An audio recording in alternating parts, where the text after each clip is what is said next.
Today on Face the Nation, the United States and China. The White House says that First Lady Hillary Rodham Clinton is going to next month's UN Women's Conference in Beijing. The leading Republican presidential candidates say she shouldn't, since the decision to go came just one day after the Chinese released American human rights activist Harry Wu. They see it as kowtowing to a brutal regime. Is it? Or is it a serious first step toward repairing badly strained relations with China? Today, we'll get three views. We'll hear from UN Ambassador Madeline Albright, who will head the U.S. delegation to the conference, from Senator Dianne Feinstein, who carried a personal message from the president to Beijing just before Wu was released. And then we'll go to former Secretary of State Henry Kissinger for analysis. What to do about China on Face the Nation.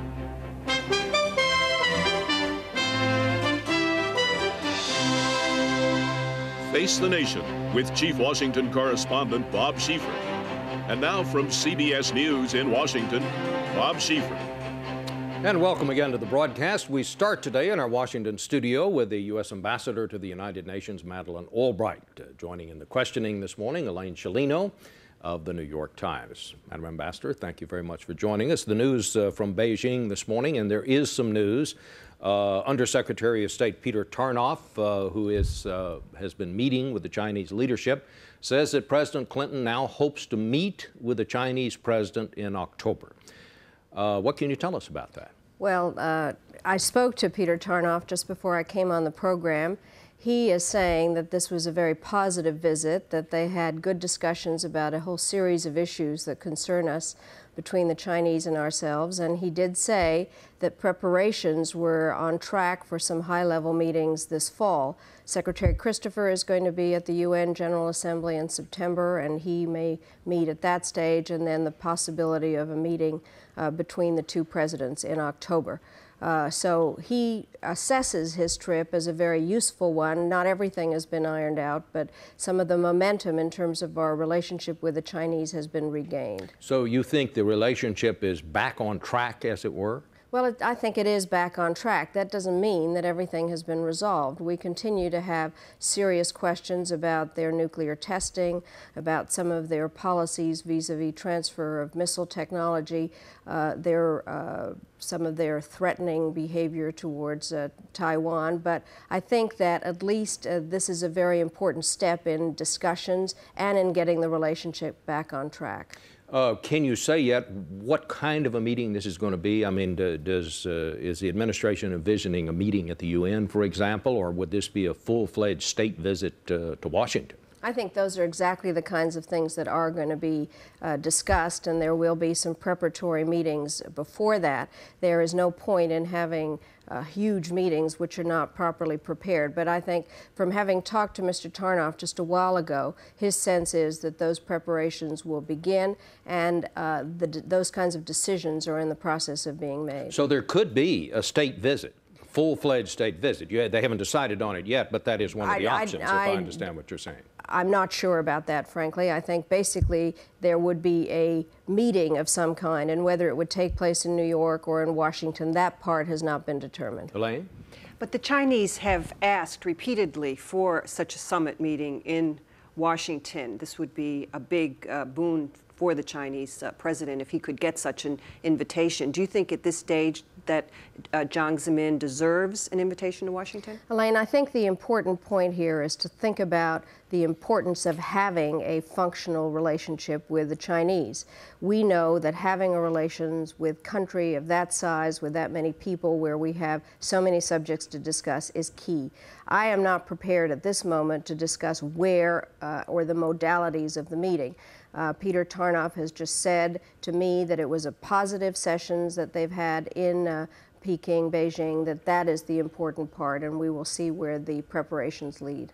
If I could ask you about Mrs. Clinton's decision to go to Beijing, now that she has decided to go, what message is she prepared to deliver to the Chinese on its own human rights performance? Let's get something totally straight about this. There is a women's conference in Beijing. It is the 4th women's conference. It's incredibly important to the women of the world, more than half the population of the world. The United States has 130 million women. We are going to that conference in order to represent the women. Mrs. Clinton's primary message at the conference is one in support of the women's agenda. She has considered that very important. I have also watched her when she's come to New York a number of times to meet with women from all over the world. She has a magic quality in the way that she delivers that message. That is going to be the primary purpose of her message. We will, however, and I will be speaking in China also, make very clear what we believe is appropriate behavior, not only by China, but by other countries towards their women, which is a human rights issue, and that is the context in which we will be dealing. So what you're saying is that she is going as to this conference. She is not going as a representative of the United States government, but she will speak out on issues such as human rights. Mrs. Clinton will go and deliver a very strong message. She's going to be talking about human rights and women's rights. That is what the purpose of her visit is, and is to energize the women's agenda throughout the world. But you're sounding as if Mrs. Clinton will not raise such issues as China's practice of forced sterilization, of forced abortion, of its mandatory one-child policy, for example. Those issues will be raised. By Mrs. Clinton? I have not. Her statement is in the process of being prepared. I have said that those are issues that I will raise. Mrs. Clinton's message is being created. As you know, the decision was just made to have her go. And I think that we can all be sure that Mrs. Clinton will be very forthright in what she has to say. Harry Wu, the American human rights activist who was just released from China that precluded all of this, said whatever she does there is going to be interpreted as a victory for China. Well, I think that we're all very glad to have Mr. Harry Wu back in the United States, where he is free to make statements such as that. I think that that is a sign of the country we have, that he can say what he says. We believe that Mrs. Clinton's going is a victory for women and women's issues, and the importance that the Clinton administration places on the women's agenda. Was there a possibility that her visit, this whole controversy that erupted around her visit, sort of intruded on American foreign policy? Would it have been better in the long run had she not expressed a desire to go early? I don't think so. I mean, I think that it has become kind of, everybody got highly involved in whether she was going or not, but misunderstood her reasons for wanting to go. She and I have spoken a great deal about this, and her desire to go is that she is passionately interested in women's issues, and she believed that what she could add to the conference by showing America's support for the women's agenda, which includes human rights for women, specifically to try to end domestic violence, to show the fact that women should have access to education, girl children. She's already spoken about that at another UN conference in Copenhagen, about the need for women's health throughout the entire life cycle of women, about the necessity for shared roles within family between men and women. These are issues that Mrs. Clinton cares about, and there was no deal or anything in terms of Harry Wu and her going to the conference. The point is that she believes, and we fully want her to be able to express those views at a women's conference in China. Madam Ambassador, we want to thank you for coming. I understand your daughter is getting married next week. You're going to take a little time off to be a mom for a week. Gonna try. And then you're off to China. Yes. Our best wishes to you. When we come back in a moment, we'll talk to Dianne Feinstein, who's just back from China. In a minute.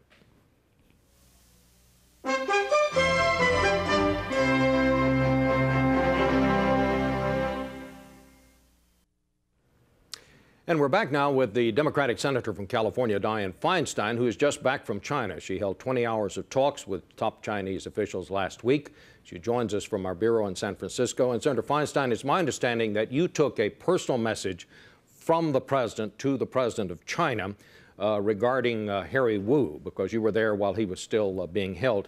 Are you at liberty to tell us what that message was? Yes, I am. The president called while I was in Beijing before I met with President Jiang Zemin, and asked me to reiterate to him that he would be very appreciative of a gesture which would be the release of Harry Wu, and indicated that he did want to work with the President of China to try to chart a better course of relations for our two countries. Go ahead. I'm sorry. Well, I was just going to say that you mentioned the 20 hours of discussions that I had with two deputy foreign ministers, a vice premier, and about 4 hours of discussion with President Jiang Zemin. I've been reading the American press, and it's rather interesting to me how focused the debate becomes on issues whether Mrs. Clinton goes to China or not. I think if we're really interested in human rights, what as a nation we ought to do is help the Chinese in the evolution of an independent judicial system and one that has due process of law. The Chinese have indicated an interest in pursuing that course, and I believe that that's really what's going to make the difference. The Chinese put forward this gesture in releasing Harry Wu. There was no quid pro quo. I was told the morning of his release by an emissary from the President that he would be released. I was also told that President Jiang Zemin is hopeful that he and President Clinton can sit down and chart the course of Sino-American relations into the next decade. I want to say one other thing. I'm very concerned. I see back in Washington a kind of polarizing instinct. China is many different things, and the basic foundation of our relationship, as I'm sure Dr. Kissinger will talk about, are the 3 communiques and a one China policy. If we stand by that one China policy, it is my very firm belief that we have the opportunity to really develop a relationship with China that can be helpful in nuclear proliferation by ending it, arms control, resolving many trade problems that we have between our two countries, and also seeing China develop as a peaceful and stable anchor in Asia. Right. To me, this is a very important goal. But Senator Feinstein, the Chinese have not made the American job any easier. China's human rights record has not improved since the United States extended most favored nation trade benefits a year ago. And if anything, things have gotten much, much worse in the past year. We don't even have ambassadors in each country because of the Chinese decisions. Well, the ambassadorial point is right, Elaine. I've been going to China since 1979, and I can tell you that the situation in China is much better for people, much freer than it was in 1979. I visited China virtually every other year for a substantial period of time. I can tell you that Chinese television has changed. Now, individual rights relating to individuals and the government and the system of laws that exists in China is still extraordinarily primitive, and by our standards, not good at all. Having said that, what's happening in China, the development of China, its opening to the West, its easing of a centralized totalitarian control, much more tending toward an economic democracy, is very, very profound. And, you know, I'm one that believes eventually you cannot have an economic democracy and not have social democracy follow.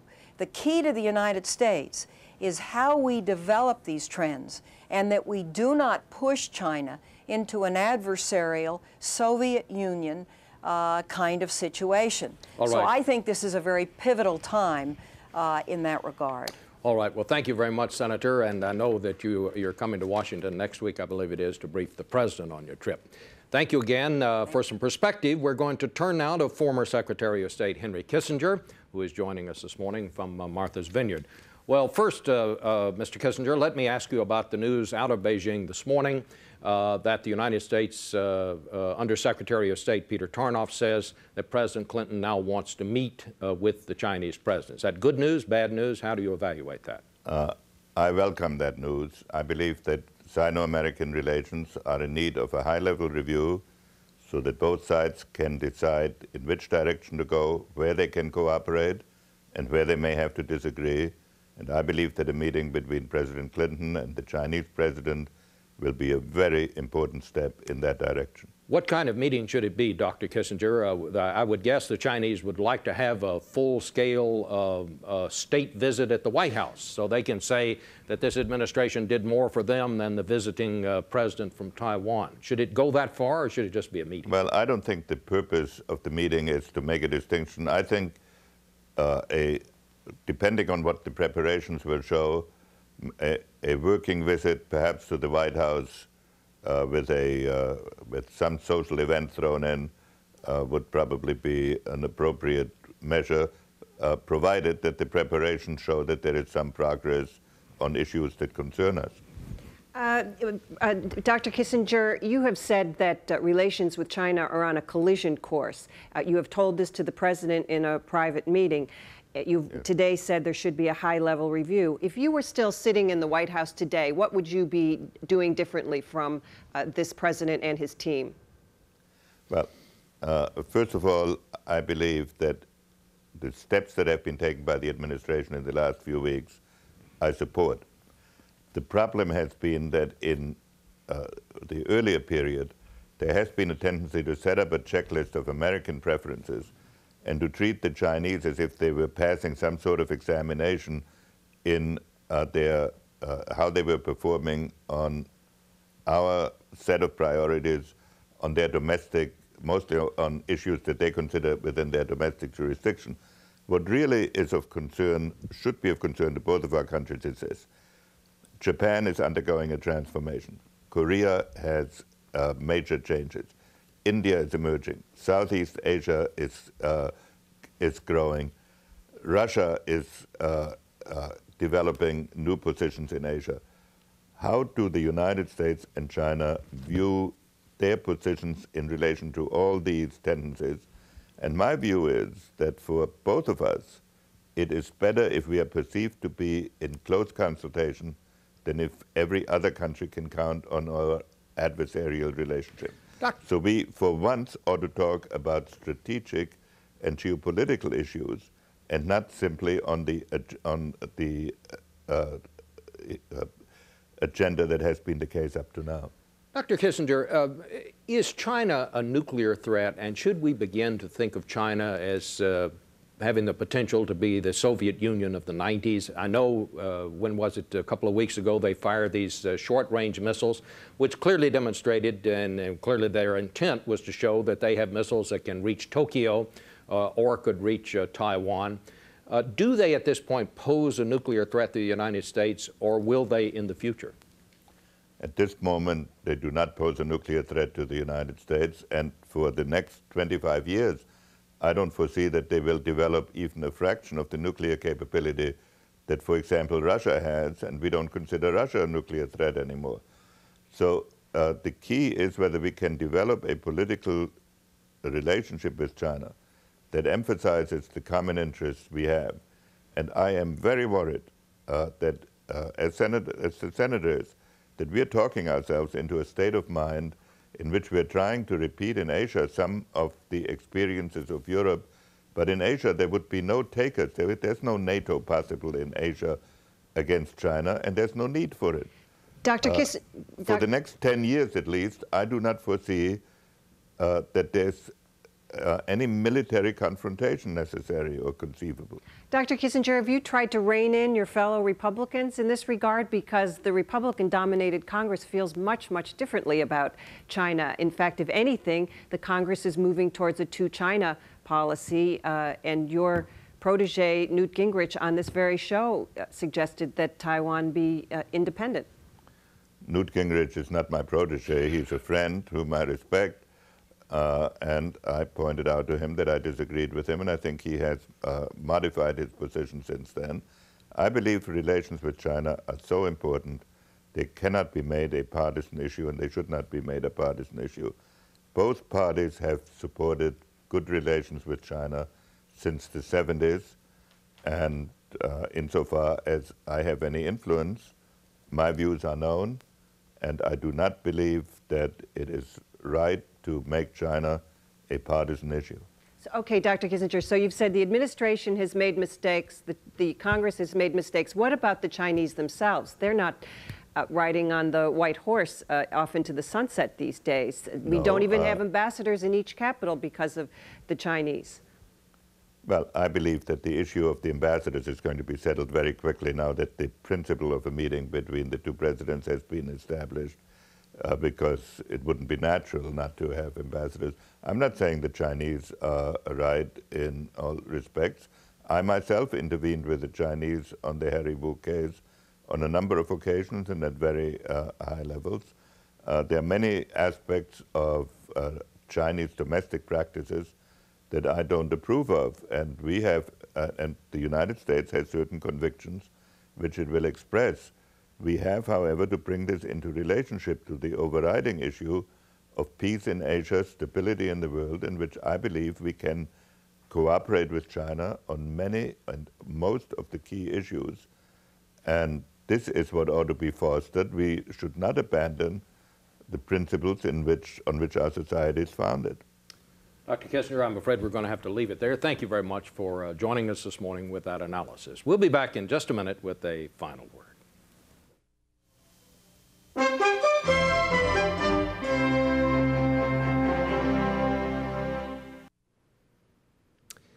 Finally, a closing thought about of all things, the obituary page. Somebody, I think it was Ronald Reagan actually, once said he liked to start the day by turning to the obituary page in the newspaper because it was such a pleasure to discover his name was not listed there. Well, I've also reached the part of life where I check the obits more closely than I once did. But when two friends recently told me on separate occasions that the obituary page in the New York Times had become their favorite part of the newspaper, it occurred to me that we're attracted to obits for more than just a confirmation that we're still alive. And I believe a part of that attraction has to do with the way we define news.